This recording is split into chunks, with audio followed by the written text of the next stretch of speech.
4th edition of Age of Sigmar is finally here, and the rules have never been more clear. That is, except for one rule which everyone is going to mess up, and it all revolves around 28.2. The second paragraph is pretty easy, and it revolves around army abilities. If you have a once per phase, once per turn, or once per battle army, in parentheses, you can use that once per phase, once per turn, or once per battle for your whole army. The issue comes in the first paragraph, where there's a massive difference between who's using the ability, the player or the unit. That's because if the ability is used by the unit, it can be used a maximum of one time in that phase, turn, or battle by each unit that is using that ability. Abilities that appear on a unit's war scroll are used by that unit, and a lot of rules will tell you to pick a unit to use the ability. Abilities that neither appear on the war scroll nor tell you to pick a unit to use the ability are used by the player. The most clear example is the Daughters of Cain All-Out Slaughter command ability, which is once per battle, but it clearly tells you to pick a unit to use this ability, which means each unit can be picked to use this ability once per battle. Another clear example is the Gloomspite Gets Spearhead ability, the Hand of Gork, which is also a once per battle ability, but tells you to pick a unit to use this ability, which means each unit can use this ability once per battle.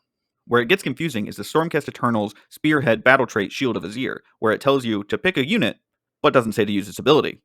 Similarly, the Ironjaw's Wah ability is once per battle, but it tells you to pick a friendly Ironjaw's hero to be the target, not to use its ability. But if that's the case and can only be used once, why not just say once per battle army? Another example is the Spearhead battle trait Storm Charge, which tells you to pick a friendly unit that is not in combat, but doesn't say to use this ability. There's also Strike Where Needed, which is a Stormcast Spearhead Regiment ability, where instead of saying declare, they just say used by the unit using the retreat ability, which makes it clear that this can be used by each unit once per battle. I'm sorry to the person who owns 5 Mega Bosses and is trying to get 5 WAs in one game, but I do believe that unless the rule specifically says to pick a unit to use the ability, you can really only use that once per battle ability once per battle. It's still early on in the edition, and I might be completely wrong about this, so please let me know what you think down in the comments. Thanks for watching.